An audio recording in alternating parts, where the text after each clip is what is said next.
Hi, good morning. Good morning from Dubai. Guys, nasira yung cellphone ko. Ayun, naghang na siya.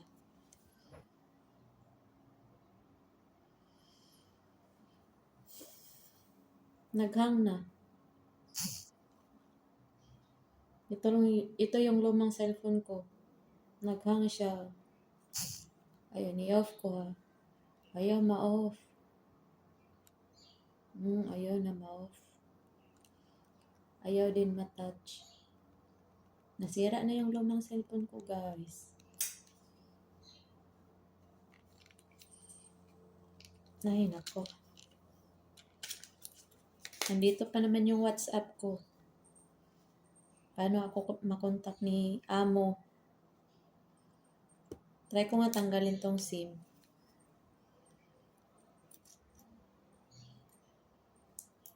Wala din. Ganun pa din.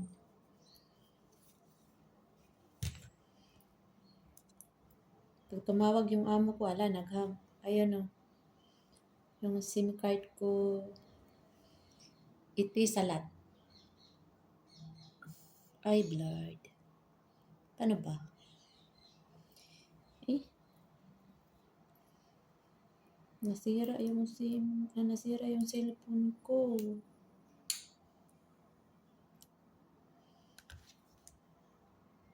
Paano ba ako makontak ng amo ko?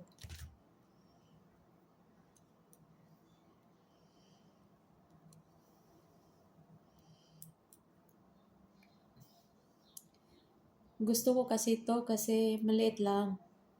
Maliit lang tong cellphone na to. Malagay sa bulsa. Ito kasi yung isang cellphone ko is malaki.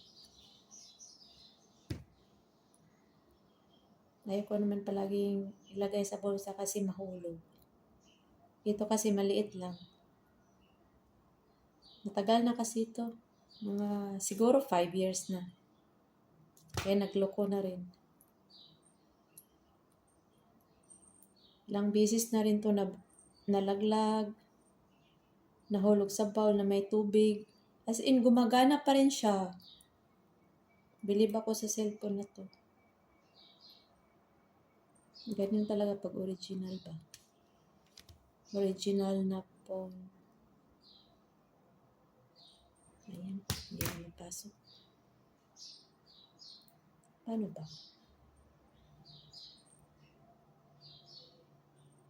Hindi ko na alam paano isauli ito. Ano ba yan?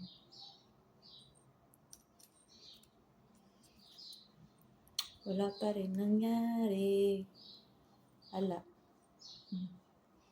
Kahit anong gagawin ko.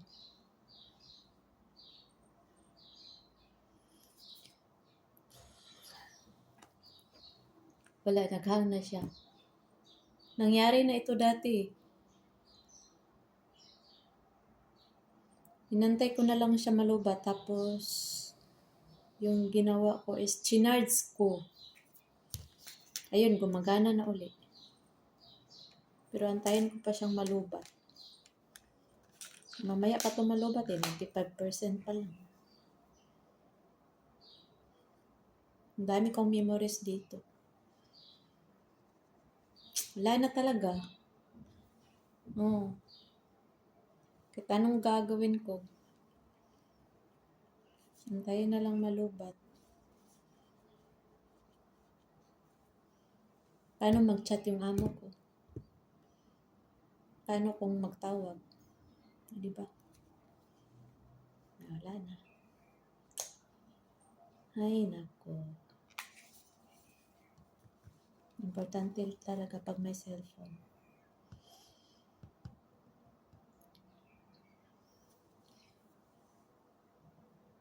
Ayoko rin bumili ng bagong cellphone. Kasi may cellphone na ako isa eh. Ano bang gagawin ko sa maraming cellphone?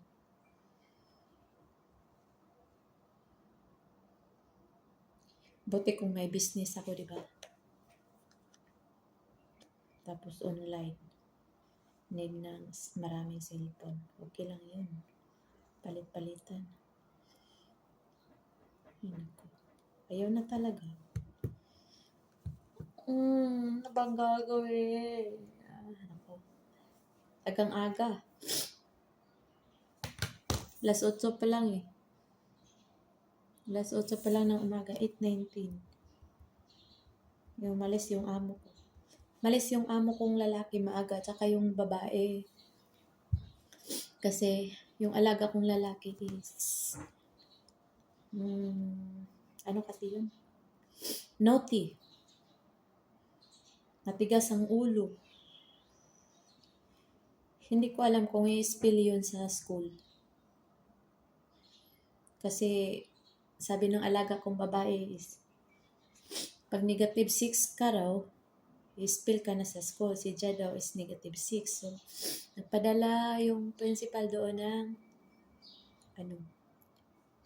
nagpadala sa email ng concern about kay Jad. As in, binasa ni Sir eh. Kasi yung teacher is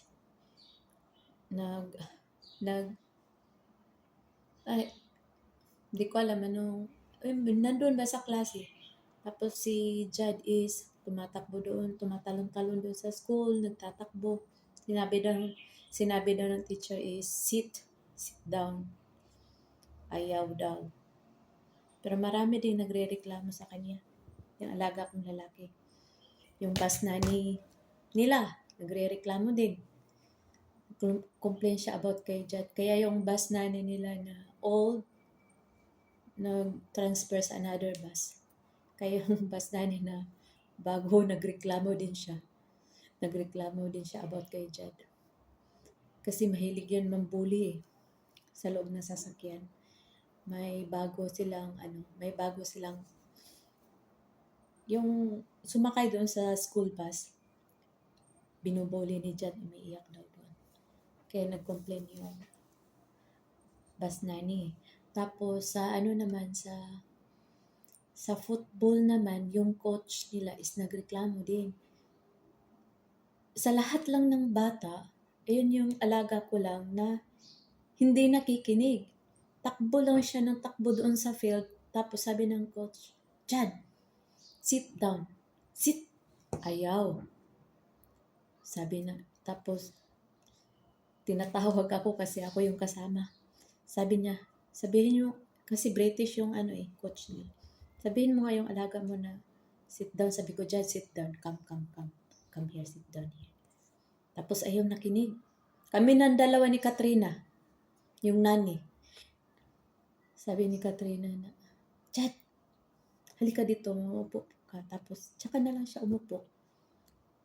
Tapos mga ilang minuto, siguro mga 30 minutes, sabi ng coach na, hindi, yung natirang minuto is siguro 20 minutes to 30. Para matapos na yung laro nila. Sabi ni coach, okay, go back. Sabi ng alaga kong lalaki is, no. Because, malapit na matapos. Sabi ng coach, go back. Ayaw talaga. Sabi niya, no, I don't wanna. Sabi ko, Chad, pumunta ka na doon, maglaro ka na doon. Ayaw talaga. Ang tigas ng ulo. Tapos yung coach ng tennis din, ganun din. Tapos yung Arabic teacher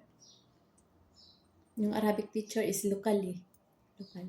Kaya hindi, mahaba lang talaga yung pasensya. Arabic teacher, pumupunta dito. Mahaba talaga yung pasensya.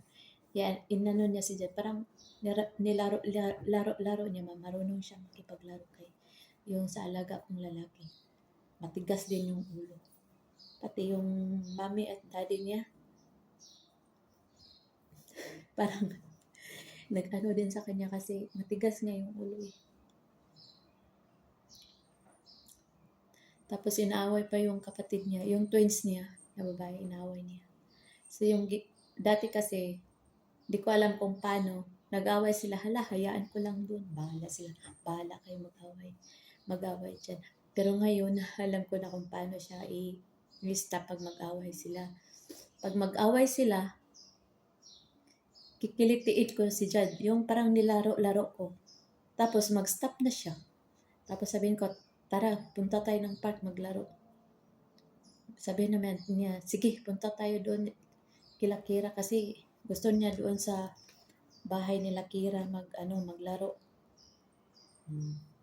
Sa Kasadora. Kaya yun. Tapos yung mama niya hindi marunong hindi siya marunong paano niya disiplinahin yung anak niya.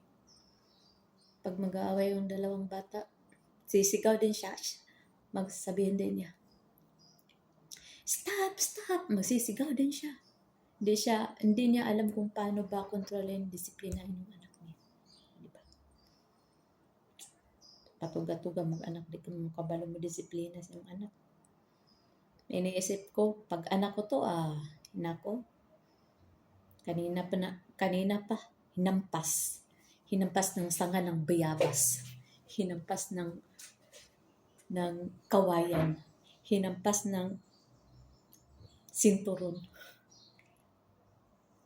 Sabi ko sa isip ko na, yung pagdisiplina kasi nila is mali. Kaya ganyan yung bata. Hindi sila marunong magdisiplina. Sabi ko nung una, ba't magwawala to siya? Kasi pag magalit siya, nagwawala, tinatapon kung ano nakikita. Yun pala na nakikita ko sa mama niya. Pag nagagalit yung mama niya, andun sa taas, nagsisigaw. Nahiya din ako kasi bila to eh. Yung dikit-dikit ba? Dito sa kabila, may tao, maririnig doon sa kabila. Kasi nung one time, nagpa-music yung kabila, narinig ko doon sa taas. Nagpa-music sila ha. So how much more yung amo ko is nagsisigaw doon sa taas. Siyempre, naririnig sa kapitbahay. Nahiya talaga ako kasi rinig na rinig. Kaya iniisip ko, ano bang nangyari dito? Kasi nakukuha yan sa yung bata. Kung anong napapansin ng magulang, siyempre, yun na-adapt din nila kasi anong ginagawa ng magulang, yun din ang ginagawa nila. Sabi pa ng amo kong babae is, sabi niya, Jad, paaralin kita. Isend daw niya ulit sa school. Kasi, daw yung walang respeto, ganun. Disiplinahin ulit. Ang sarap talaga sabihin, Madam, ang respeto at disiplina begins at home, hindi sa school. Ang school, nagsusupport lang yung bata. Parang pangalawang tahanan ba? Nag-uumpisa yan sa sa loob ng tahanan, hindi sa school. Hindi yung school nagdisiplina, kundi yung magulang mismo. Di ba? Sarap talaga sabihin. Naisip ko na, nakinig na lang ako. Ay, iwan ko na lang. Pero yung cellphone ko, wala na. Antayin ko na lang tumalubat. Ay, my God. So, yun lang guys. Umagang-umaga. Chikahan minute. Tsaka maglilinis pa ako. Mag-umpisa ako na maglilinis kasi. Umpisa na ako maglinis. So, yun lang. Bye. Chika minute. Wala pa rin. Antayin na lang malubat. So, yun lang. Like, subscribe, and share. Maraming salamat po. Bye.